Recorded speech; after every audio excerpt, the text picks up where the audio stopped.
Hello, this is Simon Brew. I'm the editor of Film Stories magazine, and a very warm welcome to a special episode of the Film Stories podcast. Come with me. And I show you how deep the rabbit hole goes. And movies that had stories. That the story just sucks them in. This is just the beginning. Stories. We would be honored if you would join us. Hello, and a very warm welcome to Film Stories with Simon Brew. I am Simon Brew. As always, that's absolutely everything you need to know about me. The aim of the podcast, though, well, it's given away in the title. I'm here to talk of the stories of films, and I tend to talk about development stories, production stories, marketing stories, release stories, all those ingredients, really, that go towards making the films that we know and sometimes love. Just that, the films that we know and sometimes love.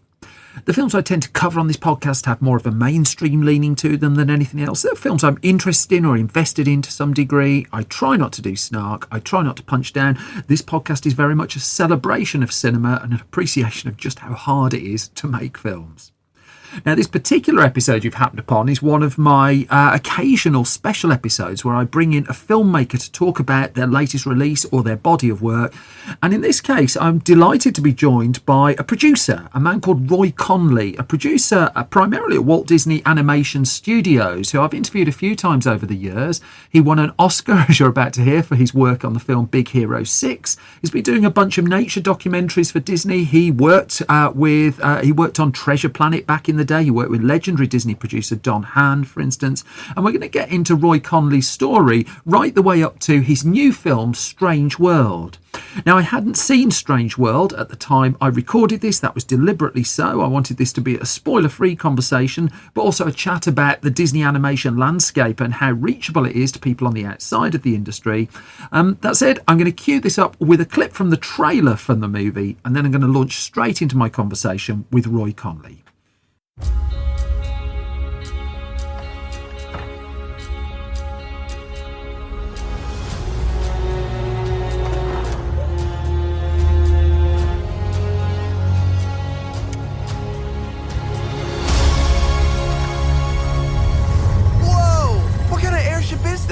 I've never seen anything like it!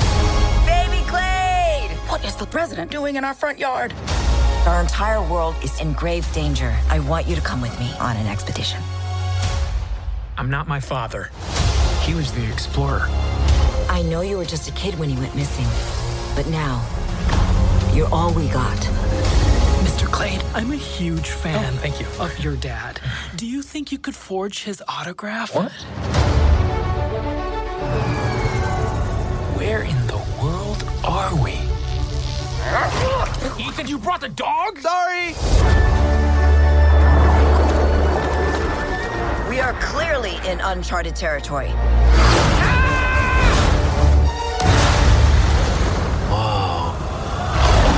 Hello. You probably don't understand a word I'm saying. Of course I understand you. Huh? Dad? Dad? Grandpa? I'm a grandpa. That then was a clip from Strange World, and I am delighted to be joined by its Oscar-winning producer. He wasn't Oscar-winning last time I spoke to him, but he's Oscar-winning now. Roy Conli. Hello, Roy Conli. How are you? I'm doing quite well. I think we've talked since the last time, since I won the award, though. Did you win an award? Tell me about that award. I think we've subtly got that in. It was a lovely evening, let me tell you. It was one of the great nights of my life, and I have to say, I produce and I work with brilliant people, and if it wasn't for those brilliant people, I wouldn't have been given that award. So I give it to all my team. So two things on that award, and you won an Oscar for Big Hero 6. Terrific film, Big Hero 6. Big fan of that. Yeah. First of all, you promised me when I was working at a very different outlet that you bet me £1. To be fair, I came up with the bet that you would get the word sofa into your acceptance speech, and you didn't do that. And I have recorded proof of that. So you have cost a charity £1 there. I will send that £1 to you. On the current dollar to pound rate as well, and we're recording this as the British currency has collapsed. So I will send you £2. £2. That's for that. And I did get the word "I love you, Mary." I just rewatched it to check just before we came on. I had to. Before we get to Strange World, because we've got a little bit of time, and one of the things I try and do with this podcast is make film reachable for people that when I was growing up, I mean, there was no way beyond the screen. You looked at the screen and it was just like this mystical thing that other people did, and there was no way in for you. And so that's why I kind of like to dig into people's stories a little bit more.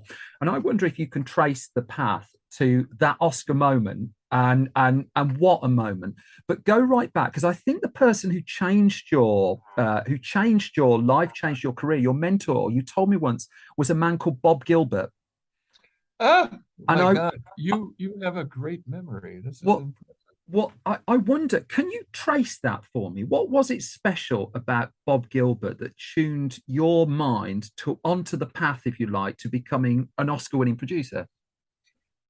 Bob was a professor of mine I studied theater. And at one day, Bob came up to me and said, Roy, you need to read more. Yeah. Which just knocked me on my feet. And I said, he goes, you tell great stories, but you need to know how other people tell stories in order to really become a good storyteller. And it set me on a path of just exploring structure for sure, but also exploring. I fell in love with Renaissance literature. I did a lot of reading after that. And it really does. When you're telling a story, the best thing that can happen if you get stuck is you go right back to structure. And so in a certain sense, Bob made me a structuralist. And is that the foundation that served you well? Because your way into film, as you said before, was through theatre, wasn't it? You weren't a Disney employee who at 4 years old was drawing lots of pictures and papering the walls with them. Exactly. No. I think my way into story was sitting around the dining room table with my family, trying to one up my dad in terms of storytelling.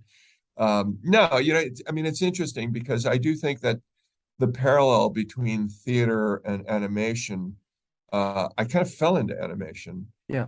And it's been, it's really lovely when you fall and there's a beautiful cushion waiting for you. I have thoroughly enjoyed the unrestricted aspect of telling a story for animation. And in a weird way, I would say theater is unrestricted, but more in a structural aspect of it's more poetic, I would say, whereas animation is just more visual. There's more gravity in theatre, isn't there? Gravity. Things have to start. Particularly in relation to the film we're about to talk about. Things have to somehow be on the ground. In theatre or hoisted up. Okay. Yes, exactly. All right. You were talking gravity in terms of actual gravity. Yes, never assume my question was a highbrow. Gravity. Always assume the lowbrow version of the questions being asked. Hecky thumb. Crikey. But you've also, because I remember you doing a Q&A whenever you did Q&As for Big Hero 6, and I watched you do a couple of them, and no matter the age of the audience, whether they were 10, whether they're much older, your mantra was read. You've got to read. And that's steadfastly still the piece of advice you pass on. Absolutely. The more you understand about the world, the more you understand about different ways of saying things or doing things, and it just opens you up to more possibilities. And I think to a certain degree, storytelling is about taking left turns instead of right turns. It's about choices that make sense but are surprising, and that I think you only get from really being involved and watching lots of different types of stories. So the cliche now, the cliche always was with animation that if you wanted to break into animation, if that was the kind of storytelling you wanted to do, you needed to be able to draw. That was always the perception of old. And one of the things I tell people if they're thinking of getting into film at the moment, easy for me to say because I'm not in film, but read the end credits of a film and there's 500 jobs And not everyone does. So, I mean, in your view now, because I just want to just hammer down on this path that you've taken, just because it's slightly different, really. How many of those 500? Let's just pick 500 as a number. I'm sure it's longer on this particular film, but how many of those 500 require like being able to draw? What do you think the mix of the jobs has been now that we've gone a little bit more computerized? It's interesting because I do think when you obviously storyboard artists need to draw. Yeah, that helps. Obviously, I see that. Yeah, obviously visual development artists need to draw. Interestingly, most animators draw. A lot of animators, the first pass we'll see is basically a beat pass, just with my effects animation team draws. They will bring in visual images. It all starts with drawing. Yeah. It starts with drawing and it starts with storytelling. Those are the two things that kind of are the commencement of any project. So I would say that drawing is still an amazingly important element. Everybody, this is the wonder of animation, and what I love about it is essentially everybody ends up contributing to story. Yeah. Whether you're a storyboard artist or a visual development artist or an animator or a tech animator, right? Yeah. A tech animator is there making sure that the hair is blowing in the wind and making sure that the cloth is responding to that, or if they're running. You're doing each effects artists, lighting artists, layout artists, they're all in service of story. And so the more you understand story within that structure of drawing, the better you are as, I think, as an animation artist. How important was it early in your Disney career then? Because you work with two mentors. You've told me this before. I'm not telling you your story. That would be terrible. This is amazing. But you worked with Don Hahn on The Lion King, and you worked with James Pentecost on Pocahontas. And I don't think it's much of a secret to say that Pocahontas was expected to be the huge film, The Lion King, the small film. The Lion King was the sensation, and Pocahontas was regarded as something of a disappointment. Whatever you think of the film, just in terms of the commercial what they're expecting. But so when early in your career you're mentored by two people on two very big projects and you see two different results, instant snapshot box office results of that, does that tune your head a little bit? Does that change what in your head is the definition of success, for instance? This is interesting, Simon, because when you come from theater your definition of success is really about the project and not about the box office. Yeah, that's and oddly enough, I've had some success in box office. I also produced one of Treasure Planet. You're going there, aren't you? What a film that is. Yeah. You read my mind. Which I think is a stunning film. I think it's visually one of the most beautiful films. And what's fascinating about it right now, it has this kind of cult following. I find so many people that are coming into the studio right now telling me, "Oh, the first thing I saw was Treasure Planet. I love that film." I was proud of Treasure Planet walking out, and was I upset about the box office? I wouldn't say I was upset, but I was disappointed. But it isn't box office that I don't think any of us really try and work with the box office in mind. We try and tell stories, and we try and tell stories that affect us and affect, oftentimes people will say, "Hey, you're telling stories for kids." No, we're not telling stories. We're telling stories for ourselves. And we want to share that with the world. And we want kids and adults and tweens and grandparents. We want everybody involved in that story, and that's reflected, I think, by our studio. We've got some boomers hanging on at the studio. We've got some millennials. We've got some X's and Z's. So it is a multi-generational story, and as everybody contributes to the story, I think that's what keeps the storytelling vibrant and applicable to this broad audience. But still, I mean, appreciating you're a man who doesn't age. I mean, audio does no justice to the quality of your facial hair and how it's remained unblemished for such a prolonged period of time. Really, you're still. You're speaking of my white beard. Well, I tell you, I mean, I've just got the retirement job in mind for you when you decide to give all this up. There's a number of stores that you would be able to walk into, no problem. But you're still a human being under there. And I just wonder for those out there who are trying to get their stories told, who are battling up against disappointment, who see things that don't go right. You've had things go wrong in your career. You've had things go right. What do you do on the dark days? How does the human being respond to those? What's your way out of those? Well, I'm blessed with good chemicals. That's one thing. I think my brain is naturally optimistic. Wondered where you were going there. Okay. Yeah, exactly. That wasn't the Disney interview I was expecting, but carry on. No, I'm talking about natural chemicals. I understand. The clarification is very well. Melatonin, serotonin, all the tonins. No, it's like I think that to a certain degree, failure is part of the growing process, and you have to accept it as that.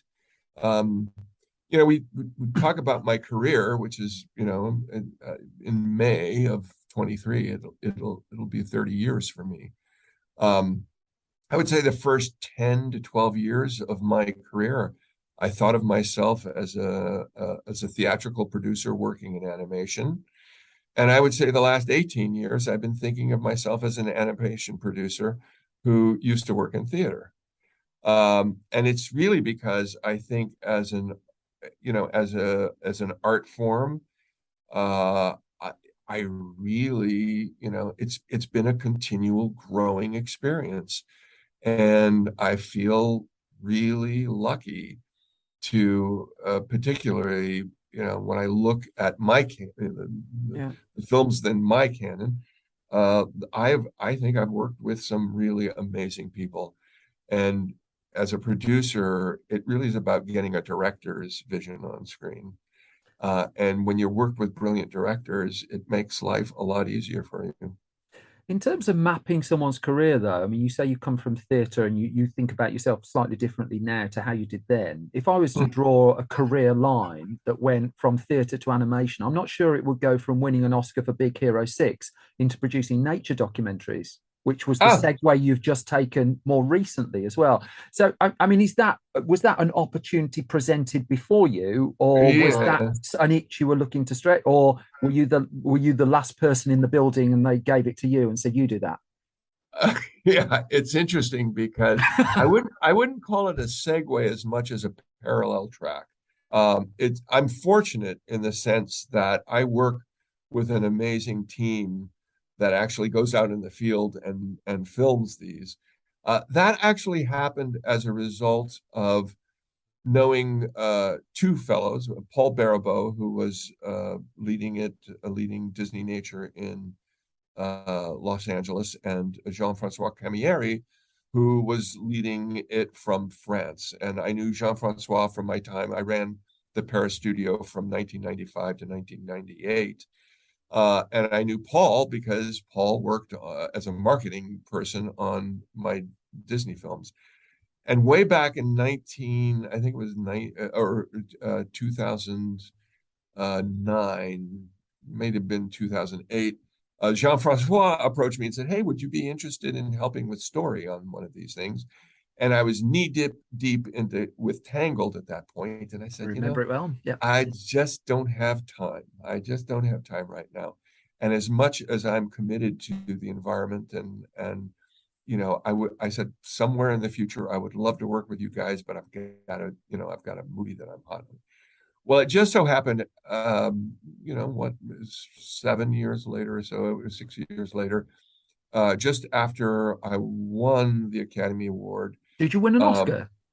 Oh, I happened to win one. Amazing. Yeah. You should drop that in. You should drop that in. Yes, exactly. There was a sofa on stage that too late, £3 now. Too late. Okay, £3 now. All right. They approached me again, Paul and Jean-Francois, and said, hey, well, we'd like some help on the story here. So I jumped in, thinking that I was just going to help out for maybe 6 weeks or so.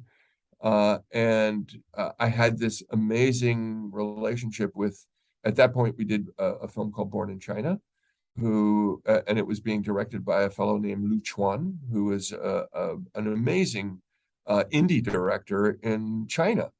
And we hit it off, and we just had a great time. And the next thing I knew, I was producing it. And since then, I've worked with this amazing team of artists and nature filmmakers from Bristol, England. And so really, in many senses, I help them craft story. They're out in the field, they do the work. And so I'm able to continue my animation work while I'm working on these projects.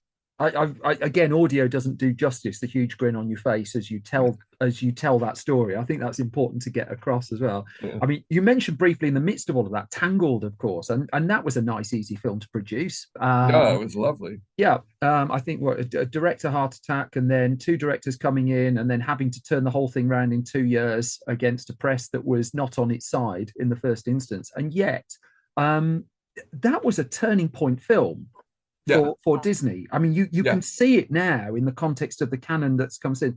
And one thing I put to you, because I talked to you around the time of Tangled, and I put to you at that point that there was kind of a cross generation of talent coming through there, in the same way there was in the early 90s at Disney with the old guard then and the new people coming through. Same again with Tangled. Do you feel that's happening again? I mean, I appreciate it's always ongoing to a degree, but you said just before that you've got animators now coming in working with you who are citing things like Treasure Planet and things like that. And presumably it's not long now until someone comes in and says, I'm in this business because of Tangled. Yeah, first of all, you're making me feel very old. You don't look it. You don't look it. We've discussed that. I see what you're fishing for there, and I'll say it again. Don't worry. Secondly, I think that we continue to build off Tangled, frankly. Yeah. I think that one of the great things about the studio right now is Jen Lee, our chief creative officer's commitment to the inclusion and diversity. And that's being seen, I think, in terms of all elements of Disney animation, the storytelling, the personnel.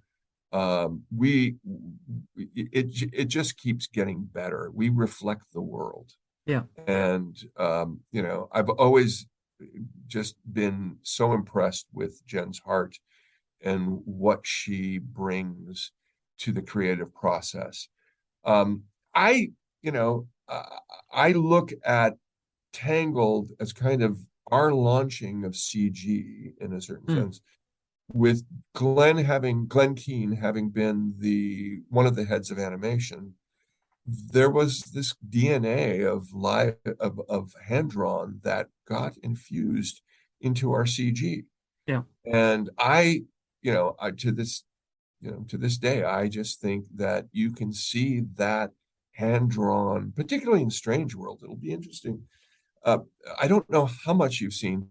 You really see a sense of that 1950s classic Disney style in the animation that we're doing for this film. And again, I do think, that hand-drawn element is really living still in our CG. It's an interesting paradox, isn't it? That computers for a while changed the look of animation and changed the look of live action films as well, and everything had to be ultra realistic. And I think Tangled, particularly in Disney, is a turning point to, let's put Star. I'm not saying Star was absent before, but certainly the aesthetic seemed to change. Absolutely. I mean, I agree with you 100%. We really went to make that an animated film. Yeah. And that's where, again, I can't wait for you to see the whole of Strange World, because I think it is definitely a film that you could not do in any other format than animation. Interesting. So, I mean, cunningly, you've noted there's only one film I've not asked you about so far from your entire career, which goes to just how professional an interviewer I am. And so, I mean, Strange World, me as an absolute outsider to this, and I've moved to a way of watching movies where I don't watch trailers anymore, and I try and avoid the promotion, which makes my job quite difficult, but I would imagine it means I keep surprise. And so I deliberately only watched the first footage of this like about 2 minutes before coming on with you. And my immediate response, apart from the aesthetic of it, this looks like a risk. I mean, we're told at the moment, in a complimentary way, we're told at the moment blockbuster cinema is all about franchise, it's all about sequels and stuff like that. And here in the midst of all of it is something really, really bold and different and a little bit to the side. So, I mean, tell me about this film. Where did it come from? Tell me about your writer as well. Yeah.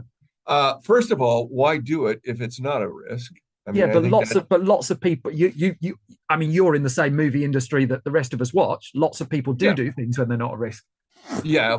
Well, at the same time, I have to say Disney Animation allows. We have a lot more freedom in terms of taking risks, I think, than a lot of. I'd agree with that.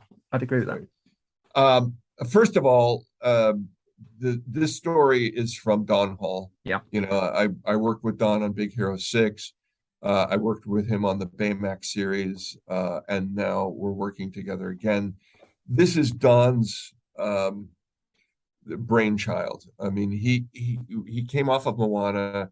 He was looking for his next story, and he started reflecting on his kids. He actually overheard a conversation between his son and one of his cousins talking about, you know, global warming. And he realized, you know, what are we giving our kids? What are we giving our next generation? What are we leaving them? And so a story about legacy started evolving from that. And that was kind of the germ root. You asked about Qui Nguyen, who is the co-director and writer of the film. Qui is a playwright. He's started as a playwright, so we speak the same language in many ways from a theatrical standpoint. But having worked with many writers and really being, and I always use this term, you know, sparingly, blessed with, you know, Dan Fogelman on Tangled, and Dan Garrison and Rob Baird on Big Hero 6. When you find a writer who understands animation and the animation process and knows how to work with storyboard artists, and isn't precious and is fast and is funny, you found a partner for life. I mean, he is just an amazing guy who came in and really started working and kind of got the concept really quickly about how to write for animation. Now, one thing happened in the midst of production. Don and Qui jumped on to Raya and the Last Dragon, which was 2 films ago, to help out, and they kind of completed that film and then came back on. Well, Qui had gotten a crash course in animation at that point. Yeah. And when Don and he came back to the film, it was amazing, the communication between those two. There is such a symbiotic, and, you know, essentially that's why he's become co-director. Yeah. Because he writes so fast, he has time to be a co-director. Because you had a bit of that with Nathan and Byron on Tangled, didn't you? I remember asking you. I mean, the traditional way you told me back then was you got 2 complementary directors, so you could split them up and double the work and get twice as much work done, was the theory. Yeah. But then on Tangled, you got a pair of directors who worked together so closely, it made sense to keep them together. Were you overseeing a similar dynamic here? That seems to be what they pretty much worked together. Don is the director, and we is the co-director. I understand the weirdness of animated director credits. Yeah, exactly. It's very odd, but I think I get it. what that allows you to do is when writing needs to be done, you can actually have Qui go away and get that writing done while Dawn kind of continues on. But pretty much through the entire process, those two worked side by side, or at least screen by screen, or however you would say it in the Zoom. Because, this whole project started through Zoom. We were meeting. We were lucky because the pandemic started with Raya, and they started experimenting with how do we make films from our back room. And then it went on, and Encanto was fully done, through the computer. Didn't The Lion King have to be done in people's garages by the end as well? There were certain artists who were you got some exposure to that very early on. That was overflow. That was all overflow. And there was and during Lion King there was no Zoom. So the world is much poorer for it, obviously. And so, but how did that change? How did that change the mechanic of putting it together? I mean, I know it's a fairly obvious question, but you're holding it together through various different ways of interacting with people. Yeah, well, what's really wonderful, and we're talking specifically in terms of the interaction through the computer. Yeah, and also you've got a project that was conceived and put together in a slightly different way, and we're in the almost, I'm loath to call it the post-Zoom era, but Zoom is now implicit in most filmmaking. Well, the cool thing was it was actually started before the pandemic. Yeah, so there was a period of time where we were in the room and we were, the big themes and the structure was happening. Hey, listen, we're having a marvelous conversation. I realize I've told you too much through the years. I'm not editing any of this out. No. But at the same time, I have found that this type of communication, this kind of Zoom communication, actually works. Yeah. And it is, there's a certain discipline to it that, you don't want to talk over one another and all that kind of folderol. But we also had other applications in terms of editorial where we could get a certain amount of people on the computer together and watch the cut in real time. And then we have broader applications that allow us to get, as much as 200 people in a room to watch something real time. So being able to watch it real time, the key issue for us, because this is a big movie. Yeah. This is the world. I think one of the sets that is structured, if you were to scale it from the computer, it's roughly 5 kilometers long. Build it, you cowards. Yeah, exactly. Exactly. So, it needs to be seen on the big screen. So we would go in, and there would be at early on in the process, there would be 6 people who would go into the theater, and we would put on our masks and watch the sequences, and then leave and go back to our computers. I'm happy to say that we're just starting to filter back into the building now, which is great because there isn't I've always been amazed at walking into that building, and I recognize that I'm walking into this kind of brewing, incredible think tank, and it's just great when I walk into the building now. So, Roy Conli, I'm afraid we're out of time, and I don't want to get told off by everyone behind you. So, can I end with the only logical way to end this? Should you win an Academy Award for this film, will you? And I've got listeners of the podcast just as to back me up on this one. Will you say? Let's pick up a word: hedgehog. Will you get the word hedgehog into your acceptance speech? And if you do that, I will donate 10 English pounds to the charity of your choice. You'll be happy. You've won an Oscar. You won't mind. I am writing it down as we speak. Okay. Is that yes though? Here is evidence. I will get hedgehog if, in fact, I can get to the microphone. Okay. So is that a yes? Yes. That is a yes. Roy Conli, as always, a delight. Thank you very much. So, fingers crossed then for Strange World at the Academy Awards, just in case I manage to get a Disney producer to say a word that I paid him to say as part of the acceptance speech. I'm sure that will swing how the gongs go. Strange World is out now in UK cinemas. I gather it will be on Disney Plus in a month or two as well. You can find a full review of it at the Film Stories website, filmstories.co.uk. For now, though, I'm going to leave you in peace and thank you so much for listening and thank you for your time. You can find more from me on Twitter at Simon Brew, while Twitter still stands, which isn't looking very likely at the time I'm recording this. We're on Facebook at facebook.com/filmstoriesonline. We're at YouTube at youtube.com/filmstories. Our websites are store.filmstories.co.uk. That's where you can buy all of our print magazines and our sneakers Blu-ray as well. Or if you go to filmstories.co.uk, that's updated every weekday with movie news, features, reviews, all sorts of mischief there. Most important thing though, as always, is you all look after yourselves, you all take care. I will be back soon with your regular episode of Film Stories. Bye bye.